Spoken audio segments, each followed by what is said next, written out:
Okay, let me shift gears here a little bit. I was playing with you earlier with the 12 and 13 thing on the slide. I want to talk about the camp of Israel. When you get to Numbers chapter 2, you have all these numbering of the tribes. I'm going to suggest to you that every detail in the scriptures there by deliberate design. Well, what on earth might be hidden behind all these numbers in Numbers chapter 2? You have all these numbers. Jesus said, the volume of the book is written of me. He says that in Psalm 40, verse 7. It's quoted in Hebrews also. And so, let's take a look at this. Well, when you go through Numbers chapter 2, you discover that Judah was 74,600, the tribe of Issachar. They're numbering people over, the males only over 25. But anyway, setting that aside, Judah is 74,600, Issachar 54,400. And we discover that the 12 tribes are clustered into 4 camps. And but let's just go through these numbers, and I won't go all the details. The point is, they're all in Numbers chapter 2. And as you go through these and look them over, there they are. And you say to yourself, what on earth, why are these numbers in your Bible? Let me tell you another secret. God always rewards the diligent. If you're paying attention to Numbers chapter 2 carefully, you know that the 12 tribes are clustered into 4 camps. Judah, Issachar, and Zebulun together become the camp of Judah. Reuben, Simeon, and Gad become the camp of Reuben. Ephraim, Manasseh, and Benjamin become the camp of Ephraim, and Dan, Asher, and Naphtali, the tribe of Dan, the camp of Dan. So the nation was grouped into 4 camps. And then when we look at that and tally them, we have a glimpse of those 4 camps. So far, are you with me? Let's notice something else as we go here. You notice those are 12 tribes without Levi. Levi was separated. There's 13 tribes you can choose from. You always have to get a baker's dozen, so you've got a spare here. The Levites camped in the middle. There was the tabernacle. We always have the bottom of the map with east at the bottom, north to the right, west, and so forth. And in there we have the Levites, the 3 families. The Gershonites, Kohathites, and Merarites are on the west, south, and north side of the tabernacle. Then at the east side, you have Moses and the priests. So that was the way the Levites, including Moses and the priests, camped. We don't know how much space were required by them, but whatever it is going to be our unit. So whatever space that is, that's the space, because you'll see where I'm headed here.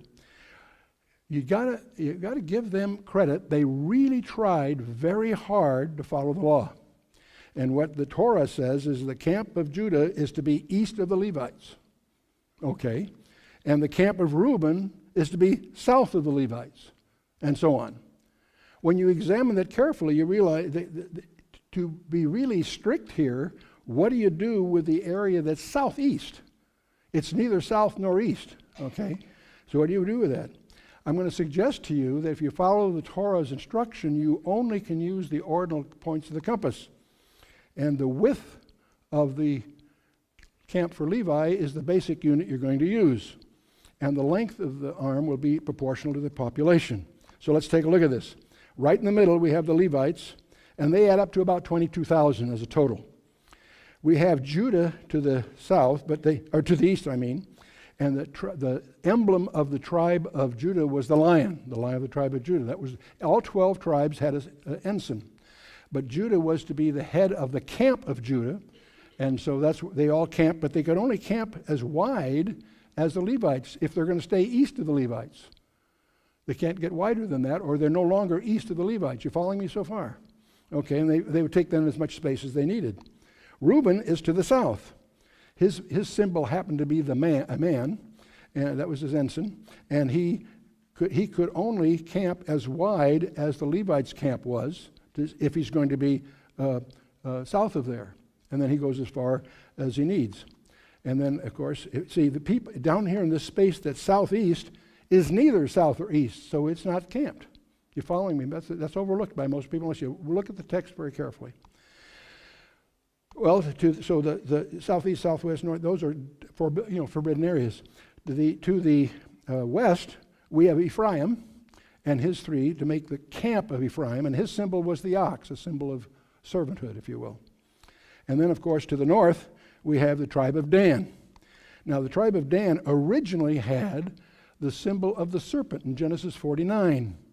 But Ahiezer didn't like that, so he changed the symbol to an eagle with a serpent in its mouth.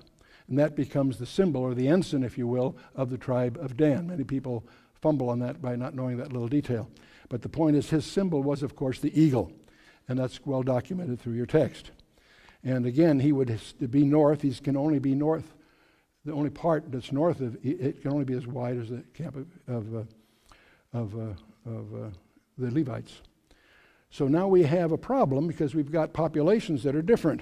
Okay, Judah is 186,000, and both Reuben and Dan about 150 some odd, and then Ephraim has only 108. So let's get in our imaginary helicopter that's also a time machine. We'll go back to the time of the wilderness wanderings, what have you, and we'll take a look at what this looked like from the air. Isn't that interesting? That when the camp of Israel was, the nation was encamped, when Balaam was up on the top of the hill for Balak, that's what he saw. And the longest one being on the east, that's the population of the camp of Judah. The smallest one to the west, which is the camp of Ephraim. The other two are roughly the same size. You can take your Bible and make your own scale drawing for this and come to your own conclusions. But you've got to sketch an aerial view of the camp of Israel in your Bible. It's called Numbers chapter 2. To get some paper and try that when you get home. Something else, by the way, of the 12 tribes, 4 of them, ensigns were used as the 4 camps, and we have the lion, the man, the ox, and the eagle. And we recognize that right away as the 4 faces of the cherubim. In both the seraphim in Isaiah 6 and the seraphim and the cherubim in Ezekiel 1 and 10, and certainly in Revelation 4 and 5 and on. So you can run with that one if you like. But they apparently, when they were encamped, were making a model of the throne of God. The throne of God. In fact, those same 4 things, if you look at the design of the Gospels, we know that Matthew's Gospel is designed to present him as the Mashiach, the Messiah, the King of Judah. Mark has no genealogy. We don't care about the pedigree of the servant. Luke emphasizes his manhood, the Son of Man, and John, of course, his deity, his Son of God. And so they have genealogies that are proportional to that. Matthew's genealogy starts with the first Jew, Abraham. Luke starts with Adam and goes to the end. And Mark doesn't deal with genealogies because he's dealing with his servanthood. You don't worry about the pedigree of the servant. John has a genealogy in his gospel, but you don't recognize it because it's the genealogy of the pre-existent one in the first 3 verses. And as we move on, then we have Matthew, what Jesus said. Mark's the shooting script for Peter. It's what he did. Luke gives us his humanity. You feel how he felt. And then, of course, John, who he really was. And so, and they each write to a distinctive audience. And they each... the first miracle fits that model, and they each end, Matthew with the resurrection, of course, as Mark with the ascension.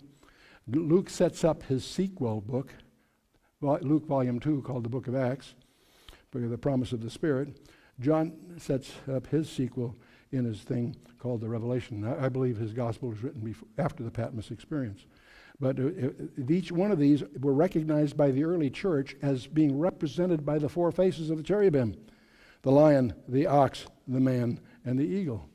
The same signatures, if you will, that surround the camp when they're encamped. So those are things that you can take a look at and come to your own conclusions.